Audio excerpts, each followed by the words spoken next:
إذا عودة من جديد مشاهدينا الكرام، وضيف جديد، ضيف رائع، ضيف حقيقة يعني عذوبة الكلمة بعذوبة إحساس ضيفي اللي متواجد معاي الحين، واللي أكيد يعني في يوم من الأيام الضيف هذا تابعته في محافل من المسابقات الخارجية، وأكيد أنكم أيضا شجعتوا وصوتوا له.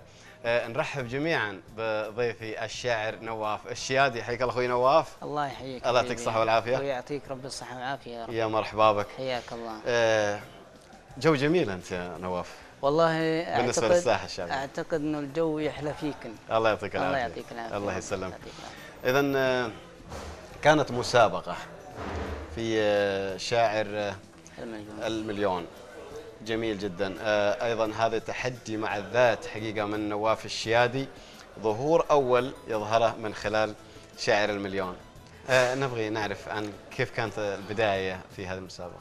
بالفعل هو أول ظهور طبعا اللي كان في برنامج شاعر مليون. أعتقد العبارة الشهيرة كانت من البيت إلى شاعر مليون. نعم. وضحت هذا الشيء وذكرت هذا الكلام أكثر من مكان. طبعا نواف الشيادي حاول أنه يقيس تجربته أمام أكبر مكان أو محك شعري في الوطن العربي. نعم. والحمد لله رب العالمين تفوقت على نفسي ووصلت برنامج شاعر مليون إلى المرحلة 48. جميل جميل، وهذا الشيء كان مشرف لكل شاعر عماني بأمانة وجودك هناك يا نواف. الله يعطيك أنت وأخوانك اللي وصلوا. الله يعطيك العافية، كلنا شعراء نمثل بعض يعني. الله يعطيك العافية ويعافيك ربي. إذا هناك إحساس رائع من نواف الشيادي بالنسبة للقصيدة الشعبية أيضا تواجده. ما أعرف أنت كأنك شوية مرهق. والله مرهق لأنه الحين طالع من مسابقة مهرجان الشعر العماني مقدم القصيدة. طبعا أنا أعتبر بأمانة مهرجان الشعر العماني هو محفل بمثابة سوق عكاظ. طبعا الجاهلي كان الشعراء كلهم يجتمعون. نعم. الحين صار هذا مهرجان الشعر العماني هو المحفل للشعراء العمانيون، وتلتقي فيه بالشعراء والأدباء الخليجيين. نعم. في الوطن العربي. نعم. منه الاستفادة أكيد للشاعر. نعم. بشكل حتى كبير. ربما مثل ما قال البعض هنا، ربما حتى الشعراء من عمان ذاتهم، ولكن بسبب البعد يعني من منطقة إلى أخرى فرصة أيضا جليلة أن نلتقي فيهم هنا. صحيح يعني. صحيح بالفعل يعني أنا بأمانة أنه يعني في شعراء لأول مرة ألتقي فيهم. نعم. أتابعهم في النشر في المجلات أو عن طريق الشبكة العنكبوتية. نعم. أو عن طريق التلفاز، ولكن طبيعي راح يكون الشيء مختلف لما أنت جالس شاعر، تعرف الشاعر أخلاقه، ثقافته، تستفيد من كل شيء يحتوي هذا الشاعر الإنساني. جميل. حلو. الحلو أيضا فينا نحن الشعراء نحب بعضنا كثير يعني. والله هذا الشيء بأمانة أنا ما حسيت فيه إلا في الشعراء فقط. ما شاء الله. والله يعني الشعراء تشوف أول شاعر يجي ياخذك بالحضن لأول مرة وياخذك بالحضن. نعم. هذه روح جدا جميلة يعني نادرة. طبعا. يعني في كل المجالات الأخرى يعني. طبعا هذا يدل أيضا على جمال قصائدهم اللي يلقونها، لأنها تطلع نابعة بشعور صادق حقيقي. بالفعل والله. هو لما يلتقي بك أيضا يلتقي بك بشعور صادق. أي والله. نعم. أي والله. إذا نسمع شيء من نواف. والله وش تريد تسمع والله؟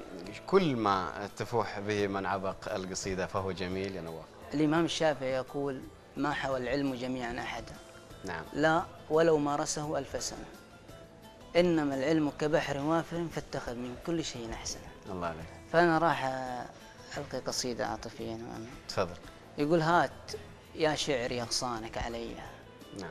شوقي يتميلك ريح بيدي، فوق سلك الورق شبت عيوني، للسهر ضوها وقامت بنية، بنت تشر على الغيم وتساقط صوتها في كل زخات أغنية، يوم ردت تبي صدر المواصل من بعد برد الأيام الردية، قالت أسبوع تخذلني وعتبها سال مع كحلها دون بجدية، رغم أخطائي استكثرت عذري لأنها متعبة وطاحت هنية فوق كتفي، وقالت يا حلاتك شوفني مت نحيا منك فيه، منهكة ذايبة شوق وأماني، تايهة دربها خوف وشجية، والغريب أنها تزعل وتوفي، جايبة رغم زعلتها هدية، علبة ورود مكتظة بشذاها، ريحة أنفاسها وهدت هي، داخل الورد سجادة ومصحف، خفت يا رب تاخذ من الضحية، كأنها تقول لا تخشى لسؤالي، وكأني أقول توبتها خطية.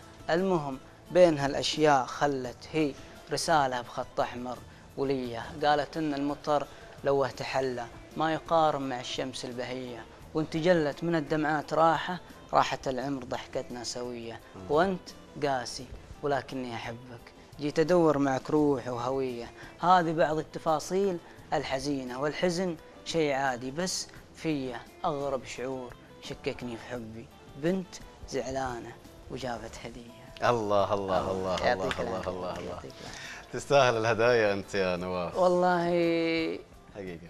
إذا جميل. كنت أستاهل هدايا الله يعطيك فأستاهل. الله العافية. يعطيك العافية حبيبي. الشيء الجميل ايضا نواف فيك اللي عجبني، يعني انك انت ما شاء الله رجعت من مسابقه كبيره، يعني ايضا تزاحم ابناء الخليج في او الوطن العربي بشكل عام في مسابقه شاعر مليون، ومنها ايضا جيت داخل مسابقه محليه اللي هي مهرجان الشعر، ودخلت ايضا هذه المسابقه.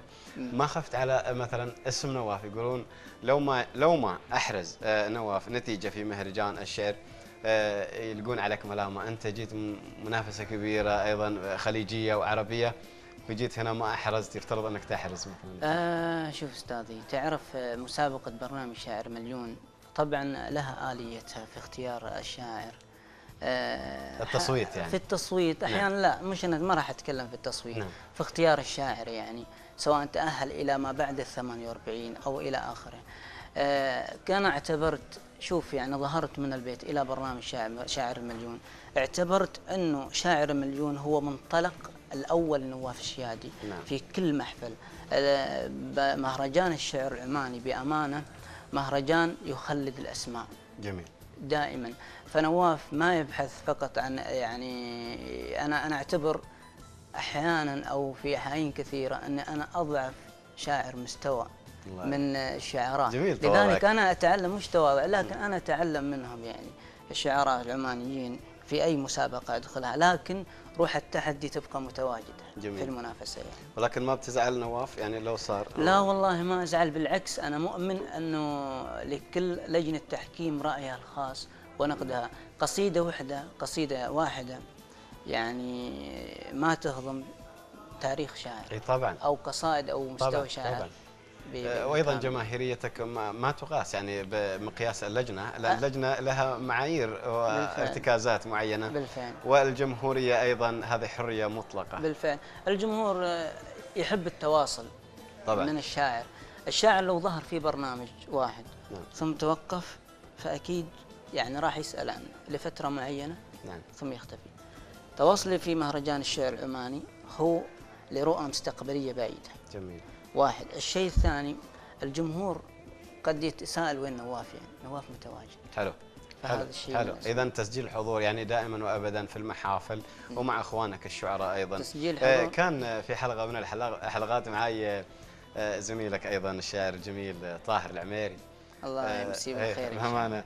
طاهر يقول لي سالم انا تقدمت ولم اوفق يعني، وفوق ذلك طاهر موجود يعني في مع اخوانه متواجد في المهرجان. شوف راح اتكلم عن نقطه معينه.